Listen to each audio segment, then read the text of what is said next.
janë duke u degradu për shkak të e para rritjes së rrymave të ekstremit të djathtë në krejt Evropën, të cilat ndikojnë definitivisht në lirinë e medias dhe në krijimin e sentimentit kundër media dhe kundër lirive bazike të drejtave të njerëzit. E dyta po ashtu është edhe elementi tjetër i cili lidhet me rrjetet sociale dhe me krijimin e mediave alternative apo platformeve alternative që janë rrjetet sociale, dhe këto duhet me kuptu bukur mirë në raport me lirinë e medias dhe në raport me cilësinë e prodhimit gazetaresk. E dyta pastaj reflektohet edhe në kontekstin e Kosovës, ku kisha nisë me diskutu fillimisht kontekstin kulturor apo kontekstin e edukimit të cilën ne si shoqëri e kemi në raport me të mirat të cilat i sjell media dhe në raport me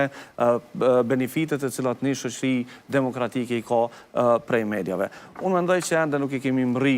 pjekurin kulturore si shoqëri për mi kuptu mediat, dhe në këtë situatë ende nuk e mri me kuptu se çka nuk kupton një informacion i cili është i kontrolluar, i cili është i verifikuar dhe i cili e ka mendimin kritik brenda tij. Pra një pjesë e madhe njerëzve në Kosovë dëshirojnë me ngu lajme ose të zeza ose të bardha, pra nuk kërkojnë lajmin e mesëm, dhe kjo derivan për shkak të një ambienti kulturor, ku ne jemi rrit në një sistem ish komunist, i cili gjatë gjithë kohës ka tregu që Kosova ka qenë vend i zhvilluar ekonomikisht e tjerë,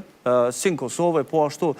situata dhe më e rëndë ka qenë Shqipni, ku njerëzit kanë besu që për shkak të komunizmit çdo gjë është mirë dhe Shqipëria është duke ndërtu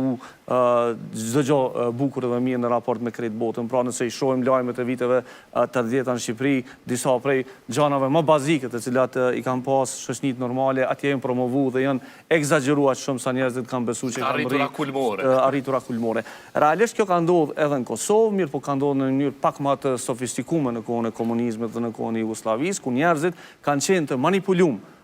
me informacione për shkak të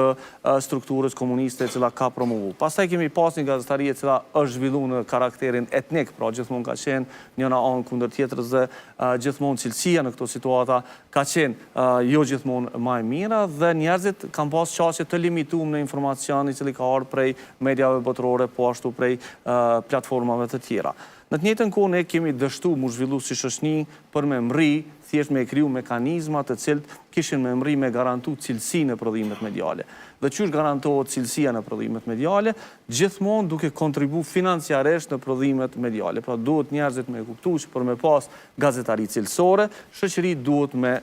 pagu, duhet me financu gazetarin cilësore, për shkak se në momentin ku nuk e kemi gazetarin e financume prej vetë publikut, pra prej vetë qytetarëve, atëherë rrezikojmë që gazetarin me na i financu të tjerët, dhe në këto situata neve na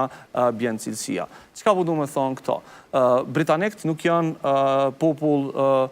ignorant kur kanë vendosur me themelu BBC-n, dhe kanë vendosur me i dhonë aq shumë resurse BBC sa BBC-a me qenë e pavarur edhe prej vetë shtetit. Pra kanë kriju një platformë publike e cila i ofron informacione krejt botës për me mri me garantu thjesht një pavarësi editoriale. Në anën tjetër, në vendin tonë, ne nuk e kemi këtë nivel të edukimit, në nivel të edukimit ku ne do të pagunim për informacionin, do të pagumi për platformat e cilat na ofrojnë informacione të sakta e tjere, dhe nuk hezitojmë me pagu për sport, për shembull. Ne nuk hezitojmë me pagu platformat e cilat na japin argëtim, mirë po askush nuk pranon me pagu për programe për fëmijë, nuk pranon me pagu për programet informative, nuk pranon me financu media. Pra, pse këto po e themi? Po e themi se ne si shoqëri kemi leju fillimisht me na uzhdu komplet gazetaria e shkruar. Pra komplet me uzhdu gazetat, për shkak se kemi refuzu me pagu 50 cent një gazetë se ne kemi ble, dhe si rrjedhoj kjo ka kriju një dëm të madh në fushën e ambientit medial në vendin tonë. Dhe gjithmonë,